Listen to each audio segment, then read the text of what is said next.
Hello, everyone. Bienvenue. I would like to begin today by acknowledging that we are on the unceded and unsurrendered territory of the Algonquin Anishinaabeg Nation. I am honored to be here and would like to remind those of us who are settlers of our great responsibility towards justice, and especially in a country that is still perpetuating ongoing genocide. Today, I am here for the occasion of the International Day Against Homophobia, Biphobia, Intersexism, and Transphobia. This week is very special to me. I am celebrating my 1 year on hormone replacement therapy and 13 months after I had my chest surgery. Transness is certainly not about transition, and one does not have to transition to be trans, but I wanted to share this milestone and the utter joy of my experience of being able to become myself in a way that I wasn't expecting. There is a rise of anti-trans hate globally, and it's starting to show here in Canada as well. This is driven by far-right ideology and organizations that took root in the United Kingdom, and we're seeing many anti-trans bills now in the United States as well as the rise of hate and violence. Il faut noter que d'autres formes de violence, comme la violence raciale, sont aussi également en cours. We saw this week, of course, shootings in the United States that were racially motivated. My heart goes out to everyone affected. En cette période de troubles croissants, les personnes minorisées sont les premières cibles et souffrent le plus. L'aggravation de la crise climatique est une préoccupation majeure, d'où la nécessité d'une justice climatique. We really need, at this point, and today I am here to call for a specific anti-trans hate strategy, and also one for homophobia as well as intersex rights. We need a strategy in place immediately, preemptively, and at this point, honestly, it's not really preemptive anymore, but it is still early for us as we're seeing this rise in hatred, and the strategy is needed. It is important to recognize anti-trans hate as a particular form of hatred. As we have other strategies for combating forms of hate, we need one for trans hate specifically. It is very clear to me, to my siblings in the queer and trans community, that transmisogyny is a huge problem. And the hate faced by transmasculine people and non-binary people is clear as well. Anti-trans hate is not recognized as easily as other forms of hate. Not that other forms of hate are very well recognized either, but this is because education around trans people is so minimal that even major instances of transphobia aren't noticed and are often defended as allowable conversation. It is not appropriate, of course, to draw equivalencies between other forms of hate and transphobia. I can just simply say, du point de vue d'une personne marginalisée de manière intersectionnelle comme moi, je subis très clairement des microagressions et des problèmes de préjugés implicites concernant mes autres identités, ainsi que les problèmes liés de la cis et l'hétéronormativité, mais la haine anti-trans est ouverte et non diminuée. General levels of acceptance and access to services have improved in general for 2S LGBTQIA+ people, but the homophobia, biphobia, intersexism, transphobia are still rampant and oppressive. Intersectional marginalization makes all the systemic barriers more intense, and the hatred on top adds to the general threat level under which we live.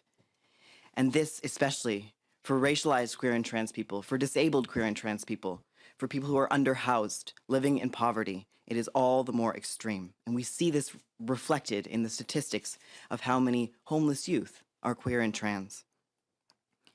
I want to acknowledge that I am here and alive today because of my privileges and access. Without a shadow of a doubt, had I gone through my life with less, or with different intersections and less support, I would have committed suicide or have died on the streets. So we're calling for a number of things other than anti-hate strategy, specifically to recognize anti-trans hate as a specific form of hatred. We need to remove systemic barriers everywhere. There needs to be training and education broadly, especially in government services. We need safe spaces in harbor, food and shelter that are accessible to queer and trans people. And there needs to be safety in reporting hate, and violence. Police are really not safe for queer and trans people, especially for racialized US LGBTQIA people. There's also a long list of necessary policy changes that are rarely discussed, and thus I'm taking the rare opportunity that we have to have a trans and queer leader of a political party to speak on this in the midst of everything else that is so important as well.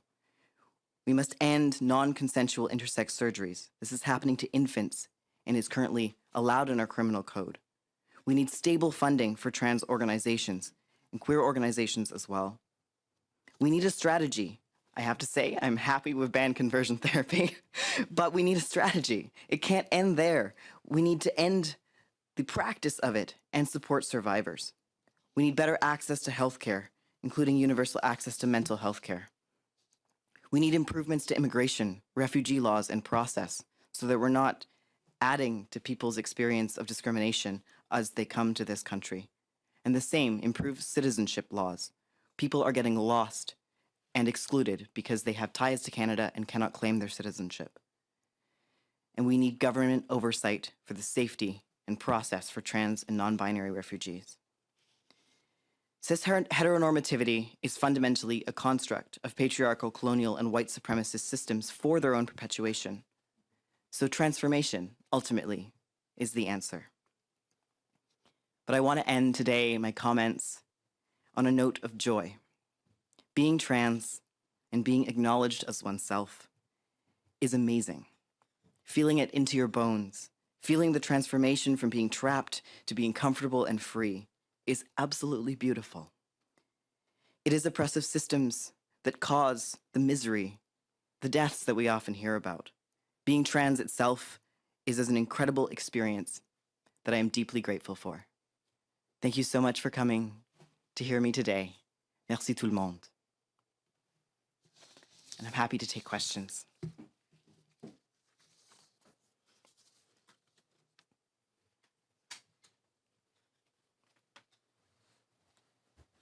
Hi, good morning. Thanks for taking our questions. I'm wondering, Dr. Kuttner, if you would talk about, I guess, what are the next steps in your journey? My personal journey. Yeah, you spoke about your personal journey, and you know, it's been, we know just from your Twitter account and whatnot that it's been a long journey. So what are the next steps? Thank you for the question. And it's been an interesting journey, and I have to say it's been very interesting stepping into this role. I feel a great responsibility to my community, to support them, and to be here and to represent. And it was a very odd moment to do such a thing. I really feel like I've cut open my cocoon to the world as I am transitioning. And so, yeah, I had my surgery exactly 13 months Sunday, and exactly 1 year of hormones. But really, at this point, for my transition, it is continuing the social transition, which means hopefully being seen more and more as myself. And who knows? It's always possible to go through another gender crisis when you're not expecting it. But so far, it's continuing taking hormones, and that means finishing puberty again. So right now, I'm looking forward to my voice stabilizing so I can sing again, and stopping having acne. Okay. You all here to make a policy statement and a policy announcement, so I'll ask you a question about that.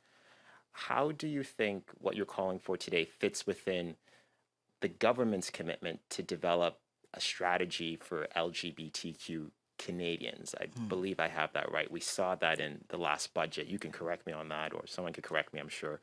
How does that fit within that? Do you see a place for this anti-hate strategy within that, or do you see this as separate? If you could talk to that, that'd be great. I mean, honestly, any way that it actually happens, I'll be happy. Because for me, this is about, listening to especially the lived experiences of trans women and racialized trans women and queer trans women who are dealing with hate every day. And it's seeing that people just don't recognize it at all. Walking around Ottawa, we see posters. They get left up because no one notices that they're actually hateful. other things get taken down because people recognize them. This is supposed to be reasonable discourse. And so that recognition is important. And I think there's two options for how it's done.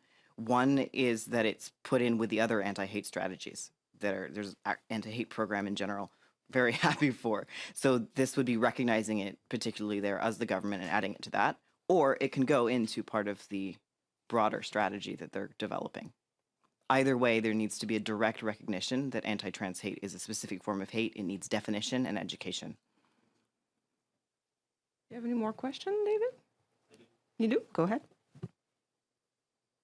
One more question about this. You mentioned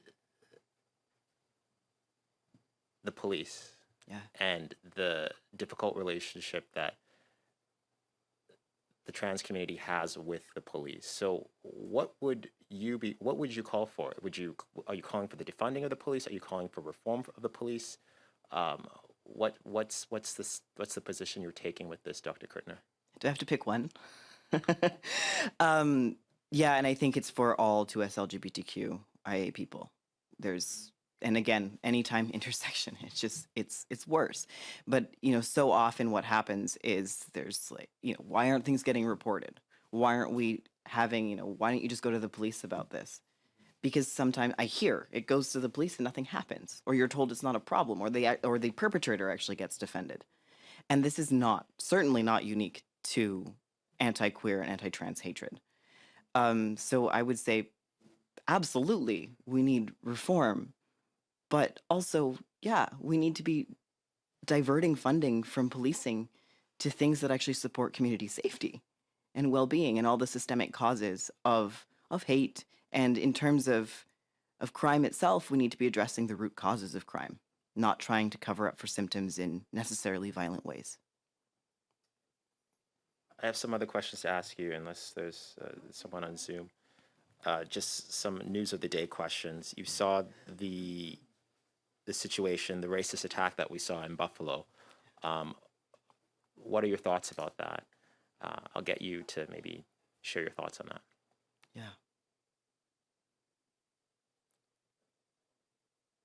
It's one of those things that your heart is heavy too many days in a row, too many months in a row, too many weeks in a row, too many years, because it keeps happening. And because, as I mentioned, all these forms of violence get worse in times of crisis. And we know, as marginalized people, we're the first. We're the ones that get blamed when the time comes. We're the ones who die. So I feel for every single person, every family, every member of the community more broadly that has to witness this over and over again. The necessity for the bodies and the lives of people to necessarily have to have violence shown, for people to understand that racism is real, that white supremacy is still deeply entrenched. And I know the calls that come next. Don't politicize it. Don't ask for policy changes when people are mourning. We need policy changes. How else does anything happen? If people are getting radicalized and willing to perpetuate these acts of violence, it's time for policy changes. And that is, of course, in the United States and not my jurisdiction. But we are not immune to it here. And we have different laws in terms of firearms, say. But there are so many ways to commit violence against people. And just as we see it here too, as different families are murdered as well in Canada.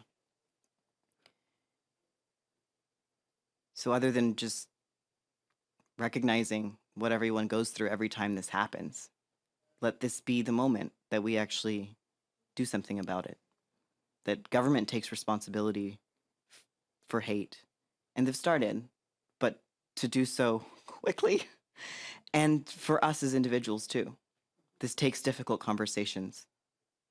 And that's where it has to start.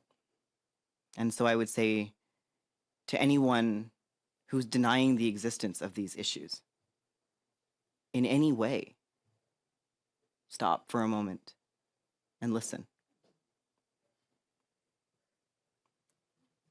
My final question. I get all the questions. Prince Charles and Camilla will be visiting tomorrow. There are calls for the Queen to apologize to Indigenous nations here in Canada. What are your thoughts about that? You're also an anti-colonialist, if I got that right. What are your thoughts about that? How comfortable are you with this visit and the amount of attention it's getting? I don't know that I'm comfortable or uncomfortable. It is as it always is. An apology would be the very beginning of what is needed. And I hope that if there is an apology, that that's not it. That's just the beginning of actions to be taken on Indigenous rights and sovereignty and justice for everything. And this concludes the press conference. Ceci met fait la conférence de presse. Merci.